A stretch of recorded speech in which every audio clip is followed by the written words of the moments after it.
Hello and welcome to the Self-Recording Band Podcast. I'm your host, Benedikt, and I'm here with my friend and co-host, Malcolm Owen-Flood. How are you, Malcolm? Hello. I'm good. I actually have something I want to talk about that I forgot to mention on our last 2 or 3 episodes, actually. But my other podcast, Your Band Sucks at Business, is back in action. We took a little hiatus, life got crazy for us. And I had too many things I was juggling. So Marcus, my co-host, and I took a little break, but we are back with new episodes. So if you want to learn about the business side of releasing your music and all that kind of jazz, head to Your Band Sucks at Business. There. That's my shameless plug for the day. Totally. I highly recommend doing so. I had no idea that you actually paused the podcast. I don't know how many people I sent over there just because whenever people ask me for business advice for bands, that's the first thing that comes to mind. So check out this awesome podcast. And absolutely. That's such a great resource. And great to hear you back. So are you going to it's good to be back. Are you going to do more interviews as well, or is it just you and Marcus doing it? We're going to be doing both. Yeah, it'll be a mix for sure. We're doing it less consistent than this podcast. Like we're aiming at monthly rather than weekly. Okay. Hopefully more than one episode a month, but just coming out at the same, like the first Tuesday of every month. So whatever we get done inside of that month will come out the next month kind of thing. So that kind of keeps it a little more flexible to set up interviews and stuff like that and not be so rabbit race kind of gets hectic. Oh yeah. So it's been a lot of fun. People were messaging us like crazy, being like, come back. I'm like, all right, we gotta get back on this thing. Yeah, I think so too. Actually, you guys already had some sort of some traction for sure there. Like the podcast has become popular, and I bet that people are glad you're back. So yeah, it's been doing good. I think we actually just hit 25,000 downloads the other day or something. I can't remember. Which is pretty great. I mean, we can't we are really niche podcasts or niche podcasts. And that is actually a pretty impressive number. Also good to know that so many bands are interested in actually improving the business side of things and actually wanting to grow their band because let's face it, that's not the most interesting thing to most artists, or at least that's right. The cliche. But your numbers show that there are a lot of people out there who are actually interested in growing their band and reaching people and making an impact with their music, which is awesome to hear. Yeah, trying to give them some traction to work with for sure. Cool. It's so synergistic with what we do here. It's like, here's how to make your record and here's how to get it out into the world. Yep. I'm going to have to listen to a bunch of episodes very soon, a bunch of your episodes, because I think I can say that I don't want to say the name of the people yet, but I think I have mentioned it before on the podcast. I'm in a new band and we just had a meeting last weekend. We finished our first EP that we're going to release and recorded some backing vocals. We came together for the first time in person, actually. We've known each other for a long time, but for this band, it's only been a virtual thing so far. And we came together for the first time, and then we had a little meeting, and we talked about how we're going to approach releasing those songs and what the strategy will be, and if there is a strategy, and what we're going to do. So my plan was to listen back to a bunch of your episodes and get some information and put together a proper plan for all of that, and we'll see how that works. Oh, awesome, man. Looking forward to your feedback. Yeah, for sure. I mean, I have listened to some episodes, but this time I'm going to actually apply some of the stuff. So great. All right, let's dive into today's episode. It's part 3 of a Q&A series that we did. And I explained it last time and the episode before that. I've been reaching out to people. I've asked what you're struggling with. I did a poll in the Facebook community. At this point, I might have done another poll because I want to do those regularly now. So basically, I gathered a bunch of questions. And I think I also made a post in the community asking for additional questions for this episode. And 2 of the questions that we're going to answer today came from that post also. So these are all real questions from our community, from the selfrecordingband.com/community. This URL redirects you to a Facebook group. You can also search for the Self-Recording Band community directly on Facebook. And it's a good place to be. We just, I think, did we cross 500 already? I think we're close to 500 people, which is also cool. And fantastic. Yeah, totally. It's a tight-knit, small community, but it's really, really, really awesome. And the vibes are good. People are helping each other. And we get great questions and topic ideas from this group. So We are answering 3 more questions today, and we hope this really helps not only the people asking, but like everybody in the group. So, question number 1.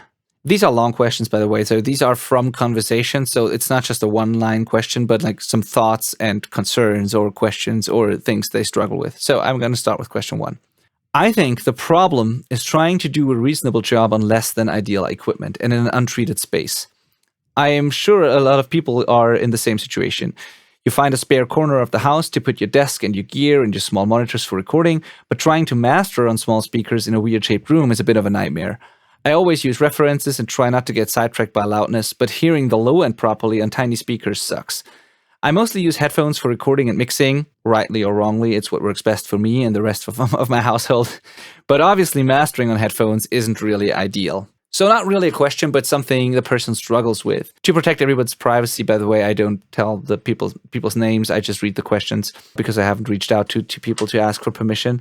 But anyway, so I think it's a very common one, like having an untreated space, and what he calls less than ideal equipment. I'm not sure about, depends on what your monitors are and your headphones are. Might actually be great equipment, I'm not sure. But in an untreated room, all that doesn't really matter as much. So I think the room is always going to be a major problem. So I tend to agree with everything the person said. We just need to figure out a way to actually be helpful here. My 2 cents before I hand the question over to you is just my initial thought is that mixing on headphones is perfectly fine, although different compared to mixing on speakers, but it has been done countless times and it can work. Mastering on headphones is something that I think people do more and more these days. Yes. It's for sure more tricky than mixing, but it also can be done. But there's a couple of do's and don'ts, I guess. And now I'm going to let you answer because, I just want to hear your perspective. Yeah, late last week, I had an aha moment where I suddenly realized while listening to a podcast that I'm a headphone mixer and mastering engineer, more so than I am a speaker mixer and mastering engineer. And I didn't even realize, but it's been this way for like 9 months. And it just kind of became naturally. And I just starting my mixes with headphones and then switching to speakers partway through. And lately, that process has it's just gotten longer and longer how long I stay on headphones before I move to my speakers. And it's really, my speakers are kind of like my reference monitors now. I pull them up and I'm like, oh yeah, I see how it's translated here now. And I do some changes there again. And then I go back and forth, a little bit. But it's like the bulk of what I'm doing is on my headphones, and I'm getting less revision requests than ever. Clients are just so thrilled right away. So it's like, it's working. It's totally working. And that's mixing and mastering. Interesting. Is really, the headphones I'm wearing right now are my main speakers all of a sudden. So, and there's a ton of great mixers that are headphone first as well. Obviously, there's definitely more that are on speakers, but what we're saying is that it's totally possible to do whatever you need to do on headphones. And obviously, headphones are way more affordable than turning your corner into a treated studio.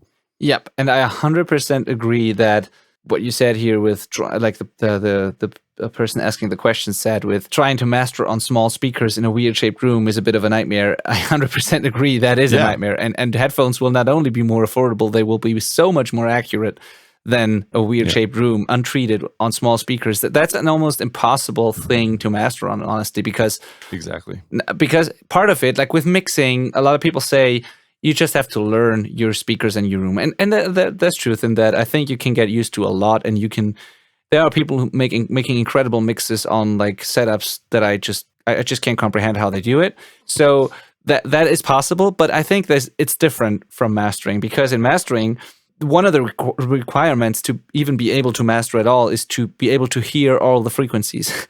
And on tiny speakers, that's just not possible. You're not going to hear the low end, and you can't fix something when you don't hear it. So that's one problem. And then also, in order to make the tiny adjustments necessary in the mastering situations and like the attention to detail that you need and stuff, that just you won't be able to do that in a weird-shaped, untreated room on tiny speakers. That's just a reality. And no matter how used you get to those speakers, accurate, like detailed decisions will be very, very hard to make, if not impossible. So headphones will be way more accurate if they are good, or if they are calibrated. So whether might not work for you, but good quality and maybe calibrated headphones will definitely allow you to do that. I find it interesting, Malcolm, that you say that your clients, like the artists you're working with, are stoked with the work you do on headphones. And I keep thinking about that lately, and I think, could that be because more and more people are actually listening to music on headphones more so than on speakers? Like maybe things have even changed to where it makes more sense to mix or to spend a lot of time mixing on headphones, just because the majority of music is probably consumed on earbuds, headphones, and less on speakers, except for cars maybe. But honestly, like I really think that the majority of music is not like it's being consumed on some sort of headphones. I think less people than ever are sitting in front of speakers or like correctly set up speakers to listen to music. That just doesn't happen very often anymore, I think.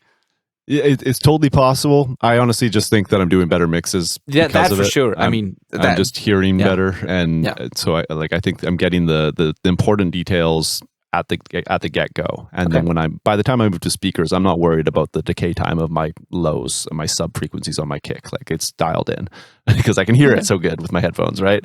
And for the reference to whoever asked this question, I have like a really well treated room that I've spent so much time setting up, and I've got great speakers in front of me, and I'm still using headphones as a main part of my workflow. So like, pretty much headphones solve your problem to a huge degree. You mentioned calibration, and most headphone mixers I know do use calibration in my circle anyways. And so SonarWorks is what I use, but there's other options out there for that as well.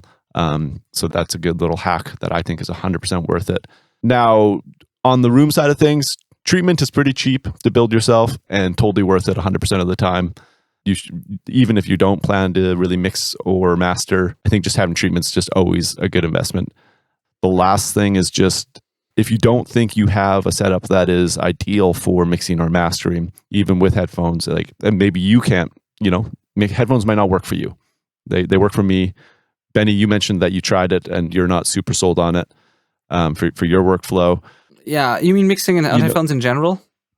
Or Yeah, I'm getting better at it. I think it's a confidence. I think it's a confidence thing, or like I don't trust myself enough yet to do the majority of my work on headphones. Like I feel like I still do better work on speakers, but it's getting better. So the majority, like the major issue that I have with the main issue, and I've talked about that before, and I think I even made a blog post about it, is that everybody perceives the stereo image, the width of things, and like the stereo field differently on headphones compared to speakers. And that's the thing that I keep battling. So when it comes to hearing like frequencies, making EQ decisions, making like transient decisions, stuff like that is, I'm pretty good at that on headphones. I even like it a lot. Or like the best thing to do for me, or like the thing that works best on headphones, is like eliminating problems, notching out things that annoy me, or even hearing like tiny, I don't know, rattle in the background or things like that. Some things like that I don't even hear on speakers sometimes, but I hear it on headphones. So it's much more detailed. And so for correction work, headphones are great. For surgical work, headphones are great for me. I can EQ well on headphones. I can compress well and treat transients on headphones. That all is not a problem. What I'm fighting when I mix on headphones is balancing, like levels, and that's because the stereo image is different. Because with speakers directly attached to your ears, it's a different thing than like having sound travel through air before it reaches your ear. And like even what comes out of only one speaker arrives at both of your ears when you mix on speakers, and it doesn't when you mix on headphones. But there are ways to compensate for that, and I'll get to that in a second. But like the crosstalk that you have, and just the fact that the speakers are right at your ears and it's not the triangle that I'm used to in front of my speakers, that just makes it a little difficult for me. And I end up mixing things too loud that are in the center. And even though I know that this is the case, I'm having a hard time getting the balance right, to be very honest. So when I mix on headphones, my mixes, I think my mixes sound amazing. And then I listen on speakers, or I listen on like mono devices like phones or a Bluetooth speaker or something like that. And all I'm hearing is kick, snare, bass, and vocals. And like the guitars are gone, basically. And that's because I hear them so clearly on my headphones that I don't turn them up enough, or I don't make them bright or present enough, because I can hear them right next to my ears. But as soon as that collapses to mono, or as soon as I hear it on speakers, everything that's in the center is way too loud and the stuff on the sides is too quiet. And if I listen to a well-mixed song on headphones, I want to turn up the kick and snare, sort of. So I keep fighting that a little bit, but it's getting better. And I want to give you, you all, and the person asking this question, a recommendation here. There is headphone calibration, like Sonarworks, as Malcolm said, but there are also tools that sort of simulate a speaker environment, which is really interesting to me. And now, just a couple of days ago, Plugin Alliance came up with a new thing, or like a company they partner with came up with a new thing. And there's a plugin that has been out for a while. It's called Dear VR Monitor, DEAR VR Monitor. The company is called Dear Reality, and they've partnered with Plugin Alliance. So I think you can purchase their plugin on their website, but you can get it through Plugin Alliance as well, and it's part of their subscription bundle. And what it does is it simulates control rooms. And it has done that for a while. So you can have stereo setups, multi-channel setups.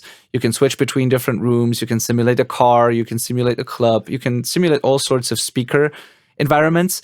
But now they came out with an update that lets you do what I just described, plus the headphone calibration. So you not only have the mix room you can choose, but you can select your specific model of headphones, and it sort of eliminates the limitations or the footprint of the headphones you're using. So now all these rooms sound the same no matter which headphones you use, basically, like the frequency response. Because before that, if you used the plugin like that, you were still sort of limited by the frequency response or the quality of your headphones.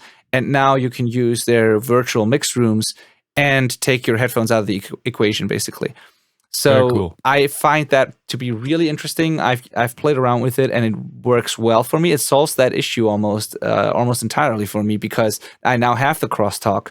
It sounds not as direct as it usually sounds on headphones. I can switch back and forth quickly without having to put off my headphones and then switch to speakers. Right. So I really enjoy that. So that, or something like Slate VSX. I haven't tried it myself, but I know a lot of people who love it. So it's a similar thing. Yep. You have a pair of headphones, you have a software to go along with it, you simulate a mix room. I don't know about like how well the Slate stuff works. I've heard good things about it, but I can't give you my own feelings on it. So yeah, I haven't tried it either, but I do know people that like it. So essentially what we're saying is that if you don't like headphones right now, there might be a solution that makes it so that you do like it. And if that doesn't work and you still don't like headphones, but you don't have a space to mix or master, you just got to outsource it. That's kind of at the end of the day. If you don't have the tools to get it to the quality you want, you have to hire somebody that can. Yes. That's, I think, I haven't even thought about that, but that's, I think, the best piece of advice in this situation, as long as you haven't figured out that situation, because your mixes and especially masters will just never be at a top level or at a competitive level if you don't treat or solve those issues. So, yeah. Yeah. Cool. So I hope that helps. But to end it on a positive note here, like, mixing and mastering on headphones is entirely possible. So yes, yeah, that's really the takeaway. Like, honestly, reading your question, and again, I don't have much context other than the text on my screen in front of me. My instinct is outsource it first, and practice. Do your best mix with headphones and your best master with headphones, and compare it to what you get back. Use it as a learning exercise, but also get the quality you want. Yeah, for sure. All right, and maybe one last word here. I don't believe in gear purchases. Like, I don't believe that gear purchases improve the quality of your work a lot, usually, except for when it comes to monitoring. So as much as I believe that, like, I believe that better monitors will give you better results, but I also believe that when it comes to headphones, good quality headphones are important. And not only that, I believe that a good quality headphone amp is super important. Usually I don't give gear recommendations to solve people's problems, but in this case, I've made the test and I've compared different things, and mixing on, like, using the internal headphone output of whatever your laptop has is, like, not a good idea usually, because the converter and the headphone amp are just not good. And even on cheap interfaces, depending on the impedance of your headphones, that might be a less than ideal situation. So investing in a good interface with a good headphone amp, or just a good standalone headphone amp with the correct impedance and enough power to actually drive your headphones and have enough headroom and all of that, is really makes a difference. It really makes an audible difference. And if you know that you have to stay on headphones and you have to work on headphones, and you really want to do that and improve, then I would invest in good quality headphones plus headphone amp. It's not going to be super expensive, but it's going to make a difference. And I would do that if I would take that seriously. So, yeah. Yeah. So maybe this conversation isn't truly complete unless we mention open versus closed. We'll be pretty fun at it because we're going down the rabbit hole here. Yeah, but for sure. Most people that use headphones for truly professional purposes land on open ear headphones. It's a more natural, usually considered more accurate, experience. Yes. That said, one of my favorite producers and mixers right now uses closed headphones. So there you go. Yeah, I agree though. Like I use these closed ones for the podcast just because I have less bleed in my microphone. But when I mix, I sometimes use these as well just because I know them well, but it's more of a reference thing. But when I mix on headphones, I use open back, high quality headphones. And so yeah, agreed. Yeah. All right. Okay. Let's move on. Cool. Next question. Not 100% recording related issue, but maybe still okay to be discussed. How do I place and set up an internal kick drum mic for a live, in brackets, recording session with sending the mic to the PA and preventing it from low frequency feedback? We have this issue in our rehearsal space that the kick is always close to annoying feedbacks. We record the sessions live while we're rehearsing. And yes, we are loud. And yes, the kick needs balls. But maybe you have some hacks, trademark, I don't know why I put that there, what we can try to reduce that. Mic is a Sennheiser 602, no compressor gate, but semi-parametric EQ on the mixing desk available that I already tried noodling around with a lot. And we had the same issue with the D112. So we should... No, we can't trademark hacks. Like everybody uses that word. We just used it 2 times in like 2 episodes. I wish it was our trademark, but no.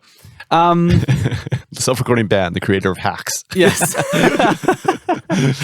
But yeah, maybe there are some hacks. It's an interesting question for sure, and I know exactly where you're coming from. Like I had that same issue before in rehearsal spaces.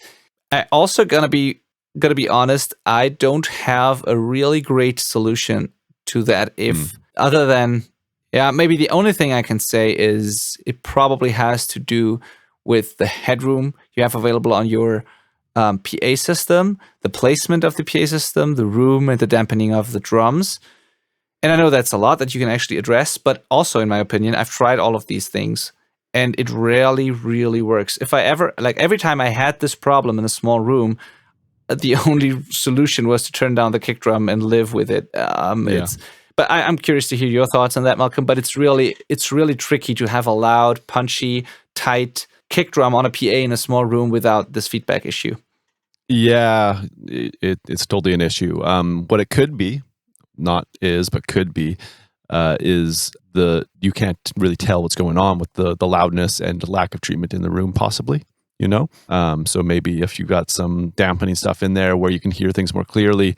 It turns out the kick is cranked. You just can't hear the low end very much because of everything else rattling around. That could be it. So maybe treatment will make it so that you can actually turn the kick down. That is not a sure thing, though. Yeah. That could work. Really the answer is, of course, volume. Everybody needs to turn down. That's kind of always the solution, unfortunately. And it's super lame, but it always works. Yeah. I find this interesting because I personally never found that to be a major issue. Like with my bands, and I play in hardcore bands, and we are very loud, and the kick is important. But we never ever mic'd the kick drum when we practiced. We just heard enough punch and attack from the drum kit itself. Like we didn't hear the low end, but this didn't really bother us because we could hear what the drummer was playing. We heard the click, the attack of the kick drum, so we could play in time. And honestly, I prefer that over having even more loud things in the room and even more mud and stuff. So it might just be me, but I never felt the need to amplify the kick drum in the room. So yeah, with a live PA, my go-to was always send as little to it as possible. Yeah. So ideally just the vocals, right? Yeah, totally. That's how I feel about this. If you really need it for whatever reason, a couple of ideas. So the first idea would be to make the kick drum itself, like the shell itself, to as dead as possible. I would make it super tight. I would remove as much of the ring as I could. It might not sound super great then, but I think if you really stuff it with a lot of things, if you really make it dead, if you tune it very low so that you basically have a very dry, deep thump with a lot of attack, but not much tone. Like You don't want the heads to be resonating a lot. You don't want a lot of the shell of the wood sound. You just want a very short, dry thump and a bunch of attack. So that's where I would start, because that will give you more control. Then I would probably, I mean, you can't. The positioning of the mic won't really make a difference. So, I mean, it will make a difference to the sound, but it won't solve the feedback issue, because I assume that the PA is probably left and right, or the subwoofers are probably left and right of the drum kit in your rehearsal space. And yeah, I don't think that there's so little space inside a kick drum. I don't think that like changing the position of the mic will make a major difference. I have a thought. Yeah. Go ahead. And then the room was just the last thing that I wanted to say. Like, I would maybe try and, I don't know. I don't know how much you can do, but I think the tighter the low end in the room, the more bass traps you have, the less resonant the low end in the room is. Yeah. The better your chances of getting an audible, tight kick drum sound in the room. Yeah, but that's basically all I can say here. So this could be wrong again. Like, again, this is a very speculative situation here, but the feedback could be coming from something totally different, and I would suspect it is the kickback or the kick mic being fed so much volume, kind of stuffed down away from all other instruments, seems unlikely. So that it might be the kick might be triggering the feedback, but it might be happening on a vocal mic, which is usually cranked way louder, right? And positioned way higher near a speaker. So that feedback could be coming from a completely different channel, and the solution is actually to handle the one that's feeding back, not the instrument that's causing it, possibly. Oh yeah, that is actually a good one. Also, I would try filtering as much as you can on every other mic except the kick drum. Like, I would filter out as much low end as I can on all the other mics if you have a loud kick drum with a lot of low end in the room.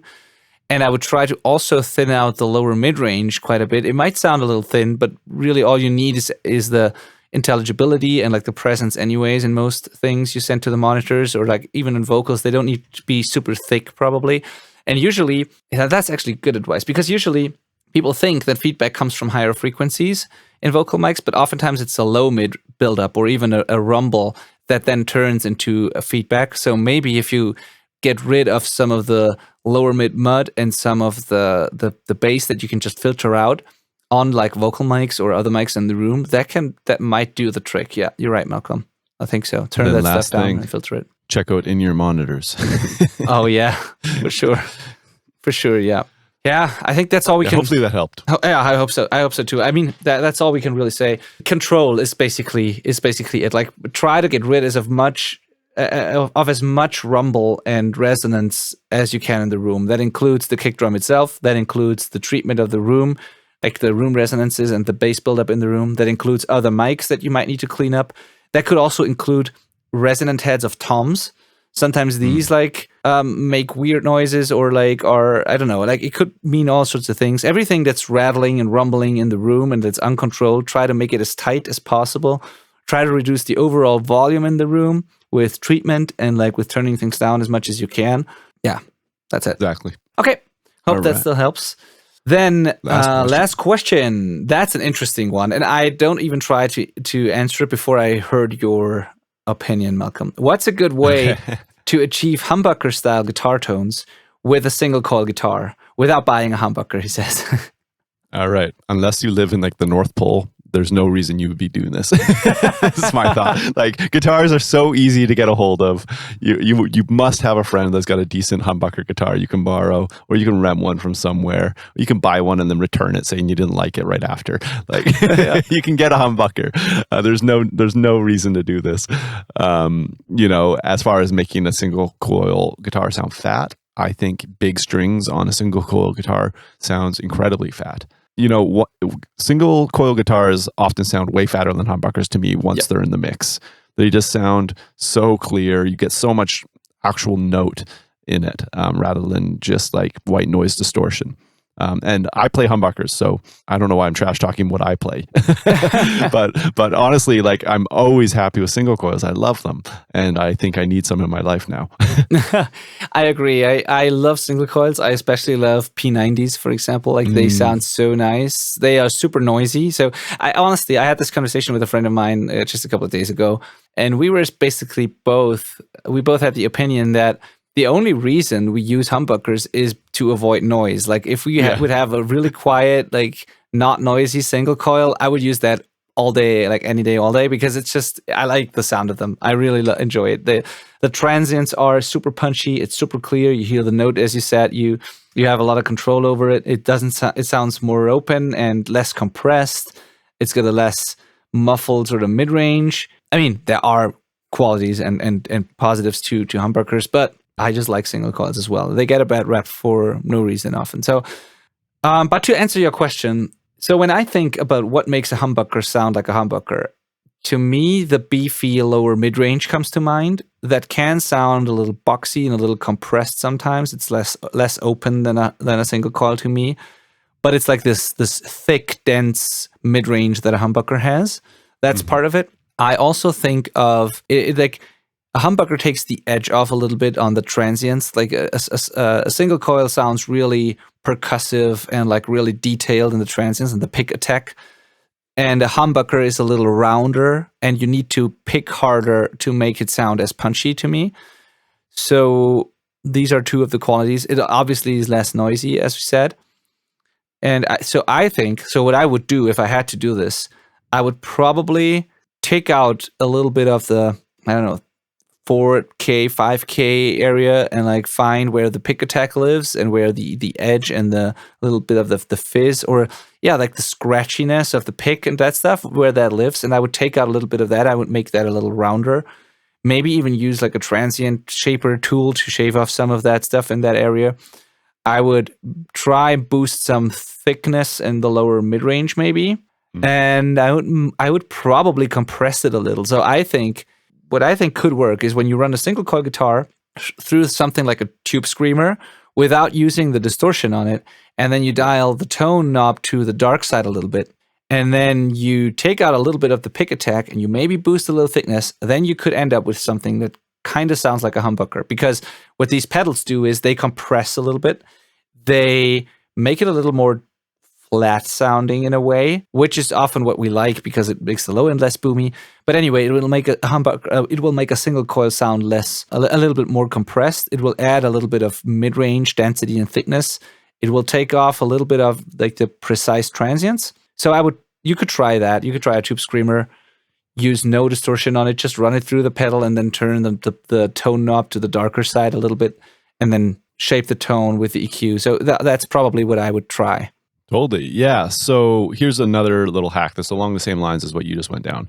Generally, humbuckers are much hotter output than a single coil.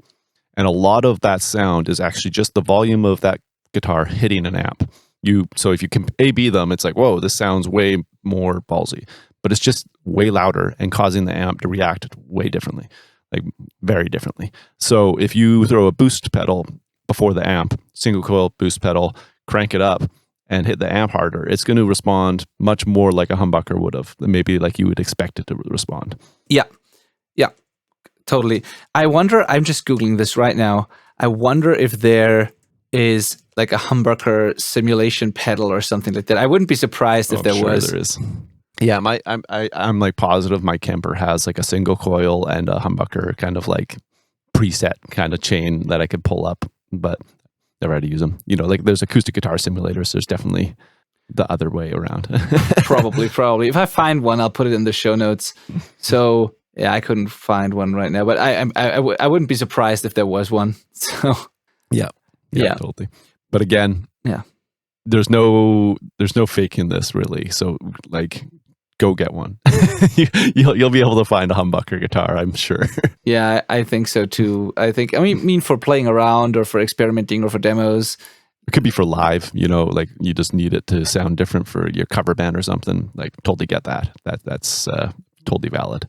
But if it's for a recording and you care about this recording, finding the right guitar for the part is so important. Yeah, absolutely. Okay, there I found something. Coming to you live. There seems to be a digital pedal. I don't know anything about this. I just Googled this and found it. Like the keys tone exchanger.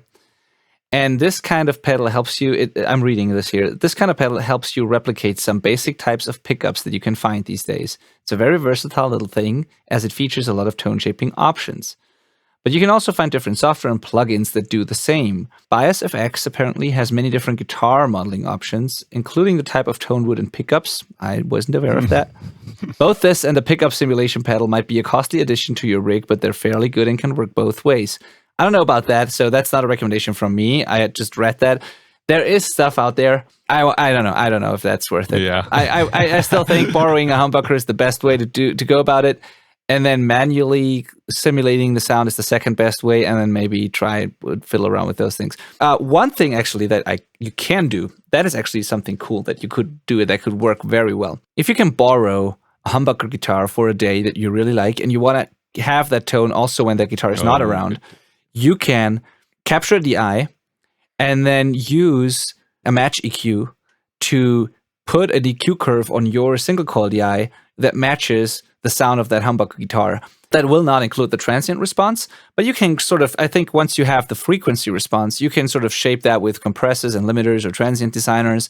You can get close and you can compensate for the volume, so you can get that part right. But I think the frequency curve, the tone, you can get pretty close probably if you use something like FabFilter Pro Q and you just create an EQ profile of the humbucker guitar and then apply that to your single coil guitar. I bet that will sound pretty damn close. If you then get like the saturation or compression or whatever else is lacking, if you add that to that curve, I think you'll be pretty close. Yeah, it is kind of a bit of work to do that, but it kind of works. I'm always totally amazed at how well of a job it does. Yeah. There's always something kind of weird about working with it. I can't really put my finger on what it is. Like I've used it for bass and stuff like that. Transform something into something else. And it's like, okay, it's transformed, but it's still not perfect. So again, finding the guitar is of course better, but this is a pretty magical solution if you want to put the time in. Yeah. All right. I think that is plenty of information and lots that we covered here. And I hope this was really helpful. And if you want us to continue with these sort of episodes, then just keep on asking questions and we'll do it because we love answering these. And hope you do too. Yeah, absolutely. Please post in the community, selfrecordingband.com/community. And we'll do more stuff like this. Awesome. Thank you for listening. Talk to you next week. Bye.